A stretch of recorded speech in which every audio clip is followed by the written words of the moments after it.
At a certain point in contemporary society, it became commonplace for individuals to dwell completely within their own minds. A whole generation finds itself caught up in endless thoughts, revisiting old errors, worrying about impending disasters, and scrutinizing social engagements to the point of exhaustion. This all transpires while their physical bodies remain stationary and unresponsive, as if they are just a shell for the mind to operate.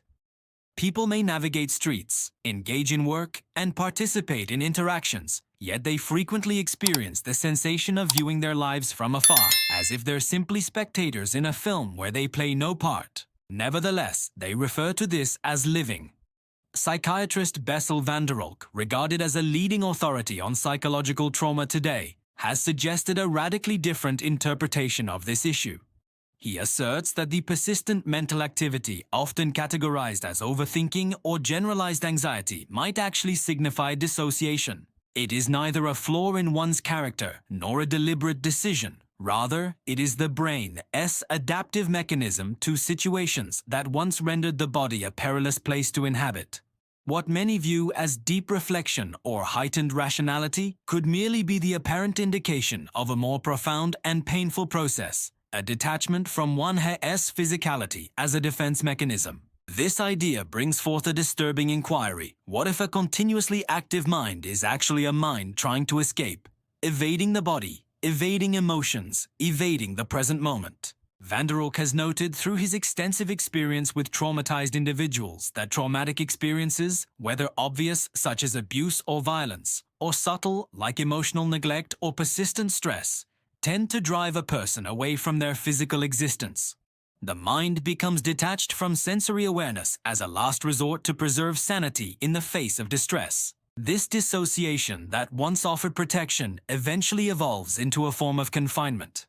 In the current era, this issue has nearly reached epidemic levels. The culture that emphasizes performance, the extreme reverence for intellect, the disregard for emotions, and the compulsive reliance on technology create the ideal environment for widespread dissociation. The body, with its discomforts, requirements, and limits, is perceived as a hindrance to achievement. Emotions are seen as vulnerabilities. Taking a break equates to failure. Consequently, countless individuals reside wholly in their minds, characterized by hyper-rationality, analysis, and overstimulation, yet remain disconnected from the fundamental experience of being alive. This presentation is not merely a psychological assessment. It serves as a mobilization, a caution, and an effort to reconnect with the collective awareness of a neglected truth. Residing in the mind equates to survival. Residing in the body equates to authentic existence, genuine life, rich with presence, connection, pleasure, intuition, and emotions. Does not unfold through thoughts, schemes, or evaluations. It occurs in the present moment, through the body, through sensory experiences. If you persist in being confined within your mind, this life will continue to slip by without being authentically experienced. In the upcoming few minutes, we will investigate why so many individuals are ensnared in this unseen confinement. We will delve into how this dissociation arises and, more crucially, how one can break free from it. Not through hollow theories or miraculous solutions, but through an in-depth exploration of Bessel SOM's work and the somatic practices that have revolutionized our understanding of psychological recovery. Since when you eventually come down from the mind and get back to the body, everything shifts. To grasp why so many folks dwell trapped in their own minds, one must discard the shallow reason that they consider too much out of habit or preference. Bessel has shown that mostly this separation from the physical form stems not from logic, but from dread. Detachment happens when the physical self stops being a secure place to reside. When sentiment causes excessive pain, the intellect learns to flee. In circumstances of injury, physical mistreatment, emotional inattention, conflict, ongoing humiliation, or even sustained strain without chance for respite, the living thing enters a survival setting. The nervous system perceives that being fully current in the body is perilous. Physical feelings start to convey suffering, fright, powerlessness, or disgrace. And when the physical self turns into a zone of menace, the sole available route is to sever connection from it. The intellect seizes total command because pondering appears more secure than sensing. Kolk frequently observed that those affected by trauma reported a peculiar and lasting sensation. They knew what was unfolding around them, yet they did not feel genuinely present. Feelings felt remote.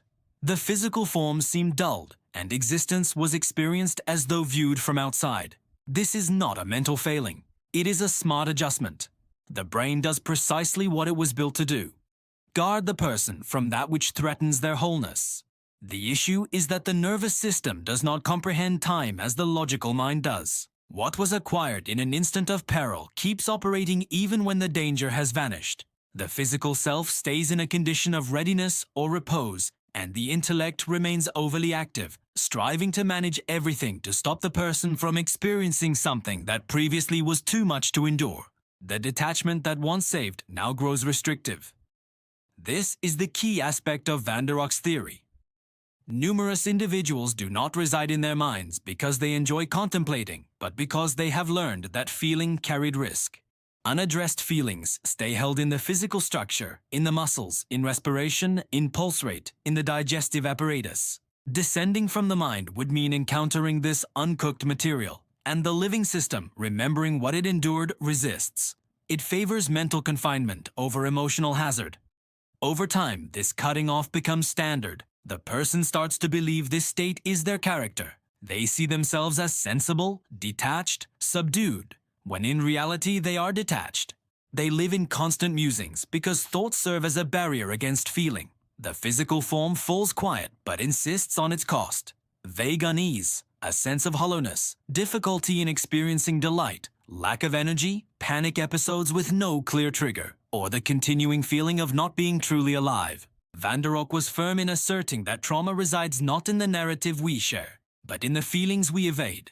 As long as the physical self is not acknowledged anew as a secure space, the mind will keep dominating the experience. And this clarifies why simply discussing or rationally grasping the issue is often insufficient. Detachment is not fixed with intellectual grasp. It is fixed with physical re-engagement. This realization entirely alters how we view contemporary hardship. Excessive thought stops being a cognitive flaw and becomes a signal that something deeper is being steered clear of. The query shifts from "how can I think less" to "what has my body learned" was risky to experience. But personal detachment does not occur in isolation. It is broadened, strengthened, and even promoted by the world we inhabit. To comprehend why exiting the physical self has become almost a communal norm, one must look past personal injury and examine the societal setting that daily teaches that thinking holds more value than feeling. This is precisely what will be examined in the subsequent segment. If this information resonates with you, hit the subscribe icon and join the channel. Thanks for your backing. If detachment begins as a reaction to trauma, it is kept going and made normal by a social setting that lauds pondering and sidelines experiencing. We exist in a civilization that prizes output, reason, command, and effectiveness. All capabilities linked to the rational mind while scorning sensitivity, emotion, instinct, and physical enjoyment. The gap between body and mind is not solely individual, it is deliberately fostered. From an early age, we are instructed to manage our emotions, to avoid making a fuss, to think with the head and not with the heart. The physical self is seen as something to be managed, sculpted, disciplined, a device for execution, not for insight. Youngsters are rebuked for weeping, adolescents are embarrassed for showing desire, and adults are applauded for disregarding their physical limits in service of career success. The outcome is an entire populace existing above the neck. This logical mindset has deep roots. The heritage of Cartesian thought which partitions mind and body still directs our educational, medical, and even spiritual frameworks. We are coached to feel that the mind is the core of identity, the domain of awareness and ethics, while the body is impulse, disorder, frailty. Conventional healing addresses the physical form as a mechanism, and psychology often treats the mind as separate software. And when someone is suffering, the initial query is almost always, "What are you thinking?" Seldom, "What are you sensing in your physical form presently?" But the body is where existence truly takes place. As Bessel van der Rohe stated, the physical self retains the record. Emotions are by definition physical occurrences. Sadness constricts the chest, anger heats the skin, fear closes the throat. Intuition is not a concept, it is a feeling in the gut. Delight is not an idea, it is a muscle quiver, an energetic pulse in the nerves. And yet, we live as if it were feasible to feel joy, connection, presence, or calm simply by considering it. Technology further deepens this division. We dedicate hours before displays that demand mental attention but no physical involvement. Online platforms present us with interactions without contact, dialogue without sound, affirmation without being there. The physical form remains still while the mind races at high speed. And the most twisted aspect, we are commended for it. Productivity is honored, performance is translated to worth, and being occupied has turned into a mark of standing. Simultaneously, we are flooded with shallow talks about self-care and health, which frequently overlook the physical aspect of being. Taking a warm bath, using skin treatments, or marathon watching serials are marketed as methods of unwinding. But none of these necessitate presence in the physical form. They numb, they do not link, and thus we increasingly lose the aptitude to occupy our own being. When the entire society is detached, the individual attempting to re-engage with the body feels odd, out of sync, even fragile. Feeling deeply, pausing, resting, touching, breathing consciously, all of this is viewed as a misuse of time in a world that values quickness and sensibility. But this identical world is becoming unwell. The worrying spans of sadness, worry, exhaustion, sleeplessness, and void of meaning are the penalty for a life devoid of embodied presence. Van der Kolk reminds us that inhabiting solely in the head signifies dwelling in a facsimile. Reflecting on existence is not the same as enacting it. And as long as the physical self is disregarded, the human venture will remain unfinished, shallow, malfunctioning. Current society bolsters detachment to the extent of rendering it invisible. You can spend your whole existence believing you are functioning routinely when in fact you are merely enacting a life without ever being truly present. But this separation does not happen only due to societal influence. There is a quiet, or rather most prevalent actor that hastens the process of detachment: constant digital stimulation. In the next section, we will examine how the unending barrage of screens and input over-energizes the mind, immobilizes the body, and further pulls us away from the bodily sense. Because while the mind navigates the confusion of the digital realm, the body keeps awaiting to be inhabited. We exist in the age of mental overstimulation. It has never been simpler to keep the mind engaged, diverted, and saturated. From morning till night, we switch from one screen to another. Alerts, messages, videos, endless streams, virtual work sessions, advertisements, warnings, charts, navigation aids, ceaseless visual and auditory signals. All of this appears typical, even unavoidable. But the reality is harsh. This flood of data does not merely excite the mind, it disables the body, severs the senses, and reinforces the detached state that keeps us confined within our minds. What people label as digital living is actually a continuous state of physical separation. While the eyes process information, the body remains fixed, ignored, made insensitive. You could be taking in 5 hours of material about wellness, spirituality, and health and still not have felt your own body even a single time during the day. The mind soars, but the feet fail to touch the earth. This is the fresh detachment. A body physically present but existentially far away. Bessel van der Kolk observes that injury need not be a drastic occurrence. Constant exposure to strain, sensory excess, and the absence of breaks also possesses the capacity to splinter the human experience. When the mind is perpetually in a state of vigilance, reacting to signals, measuring itself, anticipating, creating, the nervous system stays energized with no room to recover, and the body prevented from finishing its natural sequences of feeling and presence gradually becomes unoccupied. Contemporary technology is not merely a diversion. It molds how we view reality and, more critically, how we feel about ourselves. Endless scrolling yields minute dopamine shots, habituating the mind to rapid and superficial engagement. The lack of quiet and monotony obstructs inner reflection, and continuous comparison with curated existences fosters not only self-doubt, but a separation from one's own physical authenticity.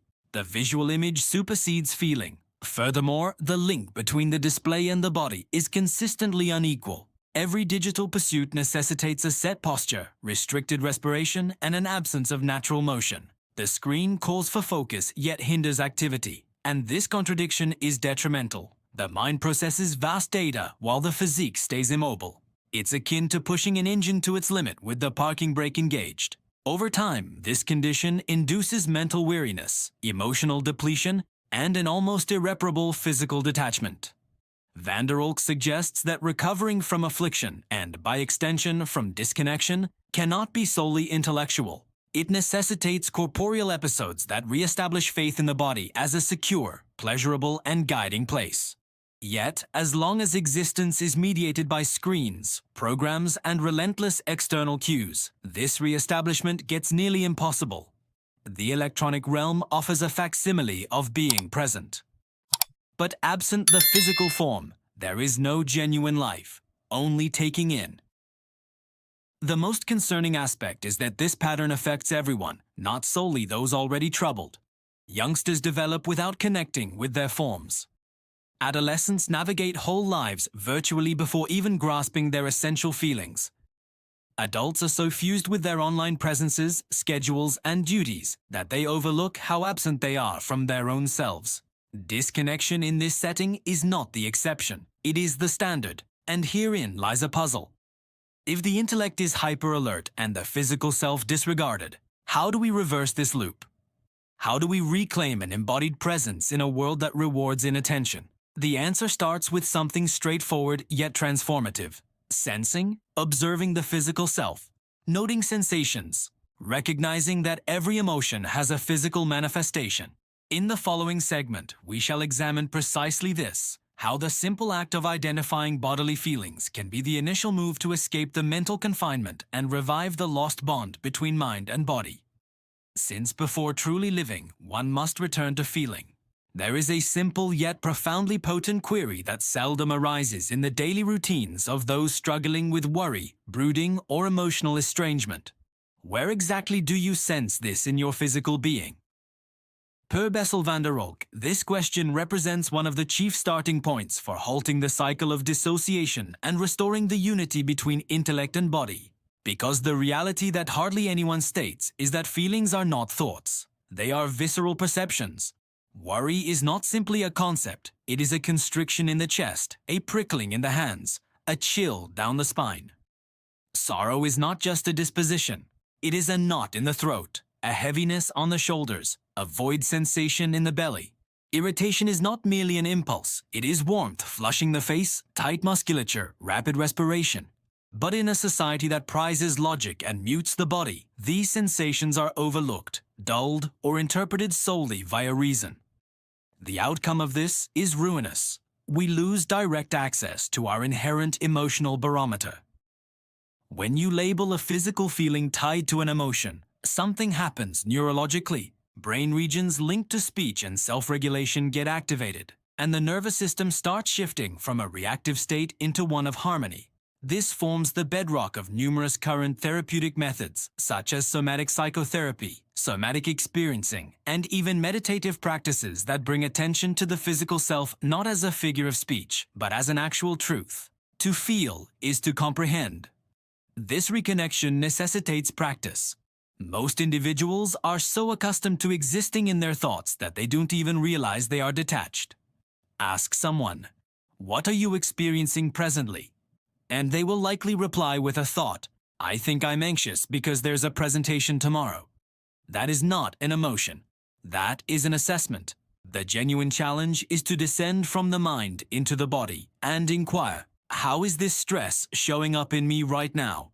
Where is it situated at this instant? This shift in focus converts the subjective experience from something vague and spread out to something concrete, palpable, and manageable. Bessel van der Kolk maintains that the body does not forget. If suffering or trauma is locked within the nervous system, intellectual explanations will not dissolve it. It must be acknowledged and processed physically. And this starts with something incredibly basic, yet often neglected: feeling and naming. Uttering. I perceive a tightness in my throat. My torso feels weighted. I feel warmth on my face, holds more impact than hours of purely mental exploration, because it is at this juncture that the mind stops fleeing and the body starts communicating. This technique also dismantles automatic emotional responses.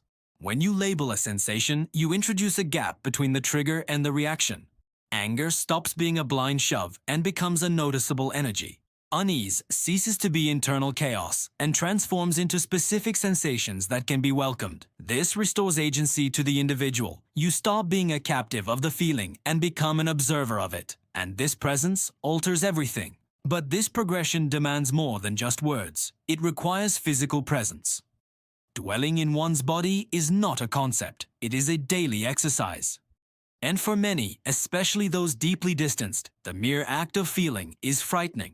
Thus, before delving into suppressed emotions, one must relearn how to safely exist within the physical self. The next section is dedicated precisely to this. How stabilization, rooting in the present via physical input, becomes a crucial tether for those starting to emerge from their thoughts and return to living.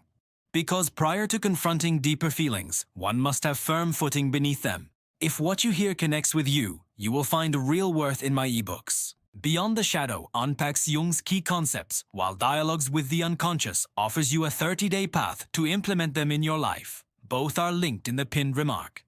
For those existing trapped inside their own minds, exiting the intellect and returning to the body is not an instinctive move. It is a jump into the unknown. And like any leap, it requires security.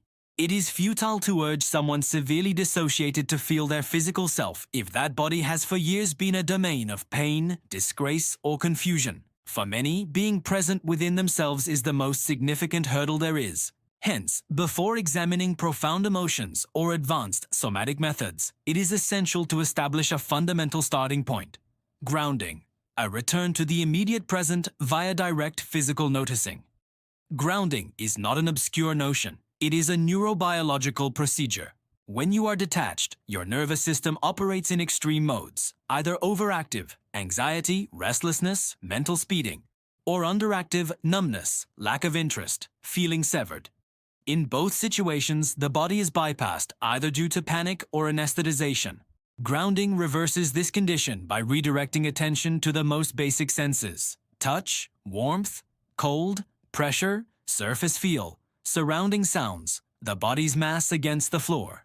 Bessel van der Kolk stresses that the initial step toward recovering from trauma is not grasping what occurred, but perceiving what is happening now in the body. Simple activities like touching a cool surface, firmly planting the feet on the floor, gripping an item, tightly inhaling while feeling the air enter and exit via the nose.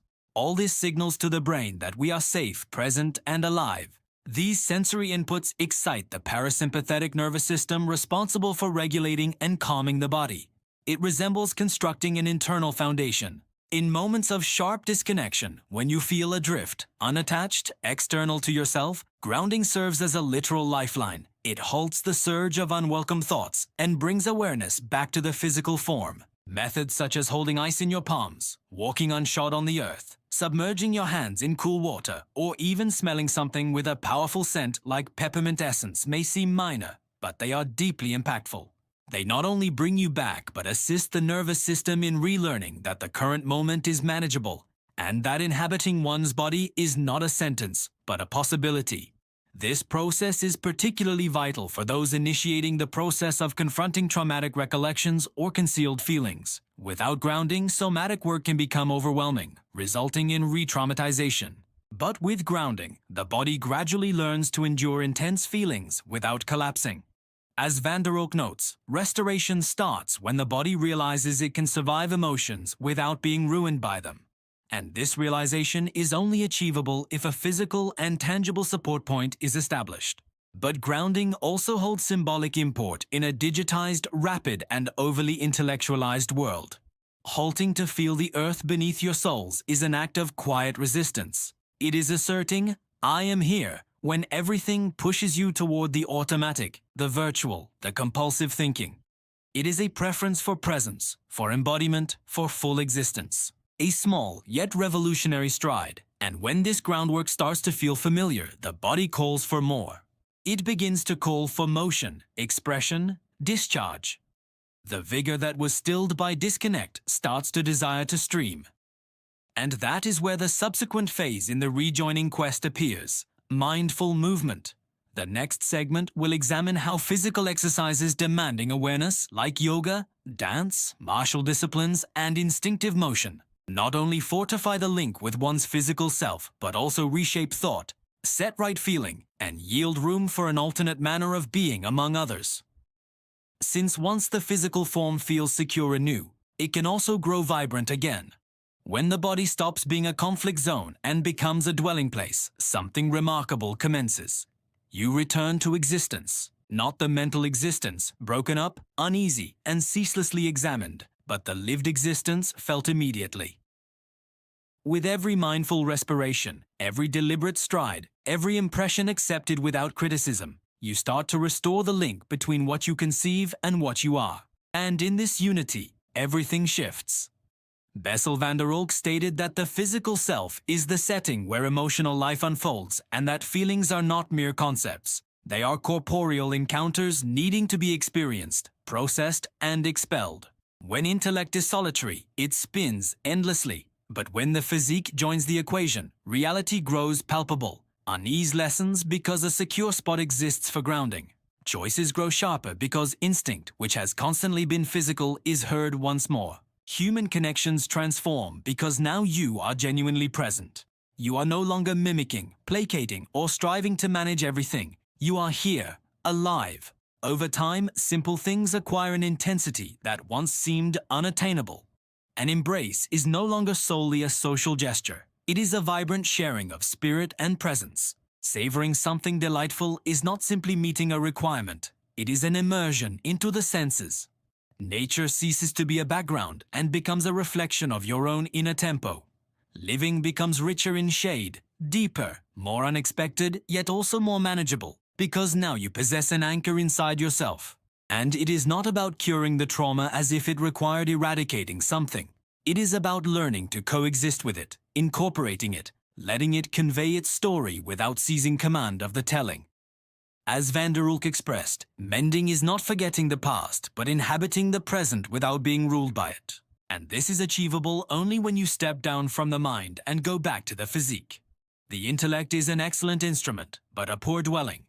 The physical form, conversely, is where life truly takes place. The dilemma is that numerous individuals only grasp this when they are already close to breaking down.